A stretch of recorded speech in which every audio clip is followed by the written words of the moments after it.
Уру болуп бөлүнгөндөрдү кантип жойсо болот? Мүмкүн болсо жооп берип коебуз. Пайгамбарыбыздын өзүдөн пайгамбарыбыздан акылдуу зат жок да. Пайгамбарыбыз келгенге чейин дагы арабтар урулар менен бөлүнүп алып, бири-бирин жейт эле. Канын ичет эле. Согуш токтобойт эле. Ауз Хазрач деген Мединада айтпаң. Курайш бул жактан Бану Бакра айтпаң. Хузайм айланайт. Арабтарда ушундай уруларга бөлүнүп алып, кокту тоо, душман согуш, кан төгүү, кек сактоо, өчөшмөй, бирин уюн бири өлтүрүп койсо тигин адамын өлтүрүп, буну адамын өлтүрсө тигинден 10 өлтүрүп, будан 10 болсо буну 100 өлтүрүп, мынандай акмак эле. Пайгамбарыбыз нур алып келди. Хидаят алып келди. Кара менен акты дос кылды. Кул менен бадышаны дос кылды. Араб менен ажамды дос кылды. Урулардын бардыгын башын бир кылды. Айтып койду коштошуу ажылыгында. Болосо арабтар куфта ажамга тең эмес. Шариятта куф деп коет, мисалы үйлөнгөндө куф деп коет да, тең болуш керек да. Мисалы биздин диний китебибизде Ханафи мазхабта, мен башкаларды билбейт экенмин, биз мисалы ажамдар арабтын кызын ала албайбыз. Арабтардын урулары Курайшка тең эмес. Бирок пайгамбарыбыз эмне деп атат? Акыркы коштошуу ажылан дүйнөдөн кайтаардан 80 күн мурда Минада айтып атат. Бардык үммөтүнө айтып атат. Арабтын араб эмескеге артыкчылыгы жок деди. Актын карага артыкчылыгы жок деди. Биздин улуттун улутка болгон артыкчылык жок. Биз лөлүлөрдөн абзел эмеспиз, айтып коеюн. Цыгандардан абзел эмеспиз. Биз эми адамдар көбү лөлү цыган дегенде төмөн көрөт да, ошон үчүн айтып атам. Эми урууга келе турган болсоңуз, эч бир уруу башка уруудан абзел эмес. Эч кандай Алла Таала бул урууларды кабаил деп коет Куранда. Жараткандын себебин бири-бирин басмырлап, бири-бирине бой көтөрүп, бири-биринен кыйынсынып, бири-бирине мактанып, ошон үчүн жаратпаптыр. Бири-бирин жакшылыкка чакырып, бири-бирин ынтымакта, лиятаарафу, бири-бирин таанып, улуттар дагы, уруулар дагы. Лиятаарафу урфтан, маруф, жакшылыкка чакыргандан деп алымдар айтат. Ошон үчүн карасаңыз, исламдагы мен деген кызматтарды көрсөткөндөр кулдар. Кул деген пайгамбарыбыздын ордунда сатылат эле. Кул деген мына мал сатасыз го, кой сатасыз. Ушундай кулдар сатылат эле. Кулчулдукту жойгон, кулчулдукту жойгуп аракет кылган бул Мухаммад Расулулла. Абу Ханифанын ата теги кул. Имам Бухаринин ата теги кул. Мен дегендердин баары кулдардын балдары. Азыр го аны лөлүнү базарга сатпайсыз да. Мисалы кул деген андан төмөн. Ошон үчүн Алла Таала бир сөз менен айтып койду, Куранга карап жашайлы. Ла я юхалладина аману, ла ясхар кавмун мин кавмин. Эч бир ком, эч бир уруу экинчи урууну маскарлабасын.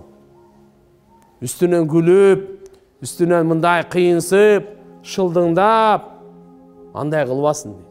Бул Алла Тааланын эскертүүсү. Мүмкүн кимди маскарлап атасың, ал сенен жакшыраак болушу мүмкүн Алланын алдында. Сен андан төмөн болушу мүмкүн. Ошон үчүн иншалла буну жою ислам, иман гана. Bundan başka hiç gücü almayın. Dünyanın işi bölöt. Jarat. İslam dindin işi biriktiret. İman menen kaçan biz inşallah adamın bağlılıklarını aytsak, Peygamber sallallahu aleyhi ve sellem'den bir hadis aytып bereyim. Turat ele janaza ötüp baratat. Janaza, mayit. Peygamberimiz orundan tura kaldı. Urmattap. Sahabalar aytты, ya Resulallah, bu cööttün janazası dedi. Müslüman emes. Kapırdın janazası. Müslüman emes. Onu turbayla koyun, ne kılasan? Degen sözde Peygamberimiz ne dedi? Ya adam emes mi dedi? Peygamberimiz Müslüman emeslerdi sıylagandı öğretken. Biz hazır өзүбүздүн улутубузду, өзүбүздүн ичибиздеги бирибизди сыйлай албай калдык. Бул деген динден алыстык, караңгылык, имандан алсырагандык, ахиретти унуткандык, адамды баалаганды билбегендик. Ошонун себебинен биз урууларга бөлүп алып, бири-бирибизди кордоп, анан ар кандай дагы балакет сөздөрдүн бардыгын капкаяктагы маскарлап, шылдыңдап. Караңыздар, адам өтө баалуу Алланын алдында. Валакад каррамна бани Адам. Алла Таала айтат, чындыгында биз адам баласына сый урмат бергенбиз. Мусулман, бул жерде адам баласы деп атат. Христиан, жөт, мажус, коммунист балакети болбойбу? Адам баласына биз сый урмат бергенбиз дейт. Ар бир адам баласына, мусулман эмес болсо, ким болсо дагы, Алланын тарабынан кепилдик берген сый урматка ээ. Сиз аны кордогонго акыңыз жок. Укугуңуз жок. Албетте, иман келтирсе, сый урматы дагы көбөйөт. Амал кылса, сый урматы дагы көбөйөт. Элди иманга чакырса, дагы көбөйөт. Элди жакшылыкка чакырса, дагы көбөйүп кете берет баалуулугу. Адам баалуулугу көтөрүлүп кете берет. Макулбу? Ошон үчүн Алла субханаху ва таала Хужурат сүрөсүндө "Вала талмизу анфусакум" бири-бириңерди айыптабагыла. "Вала танабазу бил алқаб" бири-бириңерди жаман лакап менен чакырбагыла дейт. Арабтарда да ушундай бар экен да, 2-3 аты бар экен. Мынанын бир аты бар, өзүнүн аты бар. Дагы биз коюп койгон ат дагы бар да бугачы. Кээ бирлер коюп коет ар нерседе. Кээде улутка коюп коюшат атты, кээде урууга коюп коет, кээде адамга коюп коет. Алла айтып атат мындай дейт. Андай жаман лакап менен чакырбагыла деди. Жаман лакап менен чакырбагыла. Бул арам болот экен. Адамдын мисалы ушул көңүлүнө, көңүлүңүзгө кайсы сөз жакса, ошол лакап менен чакырыңыз. Пайгамбарыбыз жакшы лакаптар менен чакырган. Сайфулла, Асадулла, Сиддиқ, Фарук, мынандай Муртада деп мынандай чакырылган булар. Макулбу? Аминулла, Аминур Расул деп жакшы аттар менен айтайлы. О, палван, берешен, азамат деп толтур аттары. А биз не дейбиз? Кыйшык, чанач, кете берет да биздики. Ар нерселер. Булар болбойт экен да. Билбей жүргөн турбайбызбы? Көрсө арам экен да. Күнөө алып жүргөн турбайбызбы? Мынаны токтотуш керек тугандар. Ошол эле мисалы урууларга дагы ат коюп, уруулар менен мындайларды иншалла бунун бардыгы дин гана токтотот.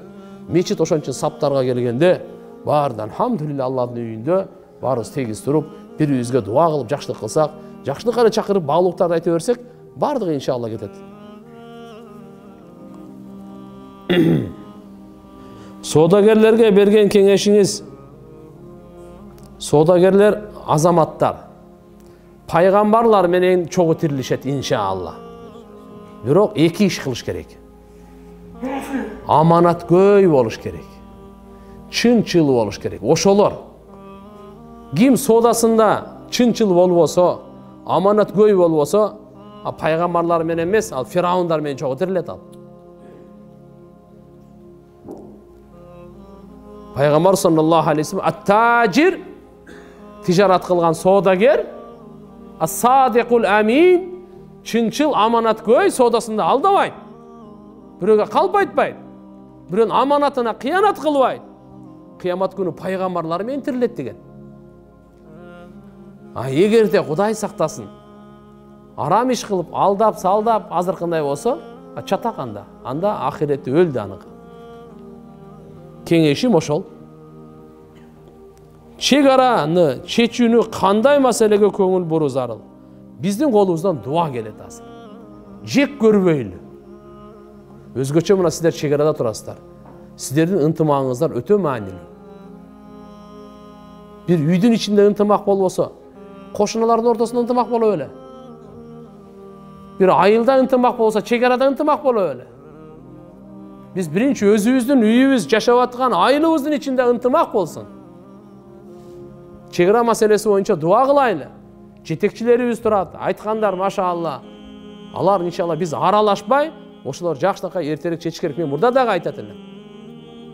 ушулар ийирип отуруп түз кеңешип 1 метр сеники 1 метр меники деп атып жакшынакай чечип коюш керек. Болбосо жер, суу, кылым карыткан тополоң, уруш, талаш, жаңжал, кан төгүү менен келген. Ошон үчүн иншалла буларга биз дуа кылып турайлы. Банк аркылуу мурабаха, телефон, буюм сатып сатам дейт.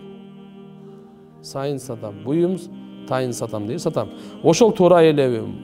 Мол булак жана Бакай банктан. Мындай туугандар, мурабаха деп айтып калдыңыз, жакшы. Мурабаха ислам принцип каржылоолорунан бир мурабаха деген жолу бар. Ошол жол менен иншалла сатсаңыз боло берет. Мурда Эко Исламик банкта гана бар эле, азыр Кудайга шүгүр башка банктардагы ислам принцип каржылоолорун элибизге жеңилдик менен алхамдулилля башташты. Бул өтө жакшы. Эми инсан өзүнүн каалоосу менен барып, мен кааласам бул жол менен алам, кааласам бул жол менен алам деш керек. Динимди, исламды, иманымдын жолу ушул экен деп мурабаха менен алсаңыз боло берет. Сатсаңыз да боло берет. Темадан тышкары болуп калышы мүмкүн. Бизде Карабакта азыр негизи маселе контрабанда. Жигитибиз, Б деген жигитибиз дейт, шейит кетти. Жок дегенде ушулар үчүн кара контрабандагы токтотуп турса болобу? Ушул азамат жигиттерге не дей аласыз? Элди дагы молдо кени дагы укпай коюштулар дейт. Жок дегенде сиздин алымдарыңыз сөздү таасир этет. Таксыр өзү контрабанда мыйзамга каршы да. Динибиз айтат, жол эрежесин сакта, мамлекеттин эрежесин сакта.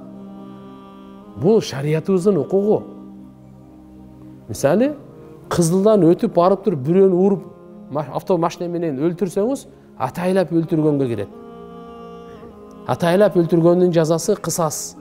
Бул да өлүш керек да. Бул кокусунан өлтүргөн жок, атайлап өлтүрдү да. Эми 120 деп койду, 150, 160 менен баратып өлдү, өзүн өлтүргөнгө барабар дейт. Алар бардыгын бир мыйзам бар, шариятыбыз ушул мыйзамды да урматтайт. Бул пешеход деген болот, бул поворот деген болот. Өзүң жаның аманат, пассажирлер аманат. Эми өзүң өлсөң го мейли ушунчалык экенсиң, жаныңдагыларга ушу бечара азыр күн сайын өлүм. Жол кырсыгынан. Эми так чегерага келели контрабанда. Бул дагы мамлекеттин укугу, шарият колдогон болбойт дейт буну. Мамлекетте тыюу салынганбы? Болбойт бул. Тыюу салынган болбойт бул. Ошон үчүн иншалла мына жердегилер туугандар акыл эстүүлүү кылгыла. Алла ырыскыны берет. Ырыскы иншалла Кудай кааласа бизден качып кетпейт. Бизди кууп жүрөт. Ырыскы менен ажал эмне кылып жүрөт? Кууп жүрөт. Ырыскы бүттү, ажал басагалы. Кошуна мамлекет экенсиң. Дагы анан кимде бир нерсе болуп контрабанда кармалып калып, бол тапканын бир айда тапканын бир күндө алдырып, өзү да камалып. Не кыласыз анан? Адал ырыскы менен алхамдулиллахтене бериңиз. Буну иншалла токтото туруңуз. Кудай кааласа башка иш менен болуп туруңуз. Албетте контрабандасы жок, Кудай кааласа мына чегараларга дуа кылып турайлы, ачылып калса биз деле тилектешпиз. Мурдагындай мына Исфарага кирип чыгат элеңиздер. Алар мындай болот эле, соода сатык жакшы болот эле. Уруш болгон жерде барака көтөрүлөт. Буну билип турабыз, Бизде деле, аларда деле. Эч ким пайда алган жок, шайтандан башка. Ким пайда алды мына?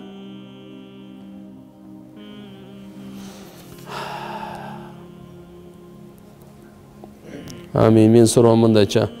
Улуу имамдарыбыз Имам Азам, Имам Шафии жана Имам Бухари рахимахумуллах дегендердин динде улуу даража табышына энелеринин салымы өтө чоң болушкан. Ошондуктан ата-энеңиз туурасында айтып берсеңиз. Анткени сиз дагы биздин Кыргызстанда чоң алым, имам устаздарыбыздарсыз. Рахмат. Алла разы болсун. Атам 40-чы жылкы, апам 45-чи жылкы. Атам дагы, апам дагы алхамдулилля ажылар. 2007-2008 жылы баргандар. Кудайга шүгүр 5 мал намаз окуйт. Орозолору бар, зекет садакалары бар. Экөө тең соодагер. Өмүр бою соодада болгон. Апам заслуженный торговый деятель Кыргызстан боюнча. Бир топ жолу депутат болгон. Атамды алхамдулилля мындайча айтканда билимдүү үй бүлөдө төрөлгөм. 6 бир тууган элек, 6-9 тең жогорку окуу жайды бүтүргөнбүз. Мен эң кенжеси болом. Мен сельхоз институту зоотехникин бүтүргөм. Өзүм зоотехникмин. 95-жылы. Кесибим боюнча айыл чарбачылык, ошо соодагер. 95-жылы. Бирок 94-жылы Кабытка келгенмин. Ушун үчүн алхамдулилля ушул жерге Кабытка келип, мына ушул Ленинабад, Исфаралардын, Махманабы дамла менен уйдун терисин баарын алып чыккан биз. Ал убакта контрабанда жок эле, чек ара жок эле. Ушуну эми айтып коеюн азырлар. Ана биздин жез турат, жез деп коебуз эми. Каныбек жезде өзү эсибине, 90 бул 94 эле. Көрсө ырыскыбыз ошондо эле жазылган экен. Биринчи Кабыт дегенди унутуп калып, кайра эсимден чыгып калат. Эмне эле баягы атты дейм. Андай ат уккан эмеспиз дейм. Кабыт, Канибадам, да бир нерсе деген аттарды биринчи. Дүйшөмбүгө барып, тияк бияктардан эме кылып. Кудай кааласа жаман эл болбойт таксырлар. Өзбек эли, тажик эли жакшы эл. Жаман адам болот. Макулбу иншалла. Кудай кааласа кыргыз байыркы эл. Биз ата тегибизди унутпайлы. Меймандос эл, баатыр эл. Кудайга шүгүр иншалла. Бардык Алладан. Биз бирөөгө иншалла жүрөгүбүздү ачык коюп, жакшынакай кылып. Кыргыз өзү коркутпаган дагы ошол эле кезде коркпогон эл. Буну да билип коюш керек. Макулбу? Алхамдулилля, иншалла биздин иншалла тарыхыбыз байыркы. Тиги менмин деген империя, каганаттарды башкарып келген эме. Иншалла биздин бирөөнүн бир карыш жери кереги жок.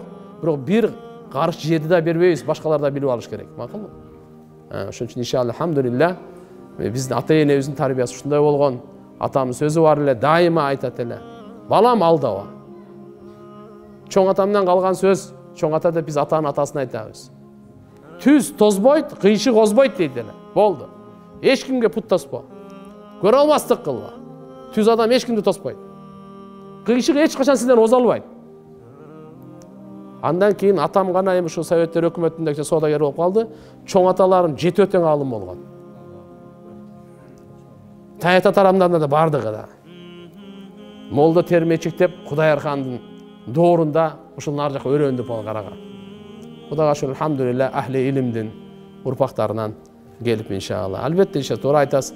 Апам дайыма бизе ар ким өзүнүн энесин жакшы көрөт, апасын жакшы көрөт эми. Апам Алла таалам ден соолук өмүрүн берсин. Алла менен байланышы беке. Көп зикир, көп дуада. Дуада бир отурганда бир аз дегенде 20 мүнөт, жарым саат сөз дуа кылат. Алхамдулилля. Кээде айтып койдум. Дуа кыла берип. Алла угуп атасыңбы мен айтып атканды? Эне да. Бир өкүнгөнү бар. Кандай өкүнгөнү бар? Ажыга барганда 3-чү этажында таваф кылып атып, Малайзия, Индонезиядан келген энелердин Куранды окуганын көрүп, өтө өкүнгөн. Малайзия, Индонезиядагы энелер 60, 70, 80деги энелер, аксакалдар Куран ачып алып шыр окуп атат, Анан айтат, мынакей, биздин Совет өкмөтү динден, араб тилинен узак кылып коюп, мына окуй албай калыппыз депчи. Ушул өкүнүчү бар. Мейли кандай болбосун, иншалла баары жакшы.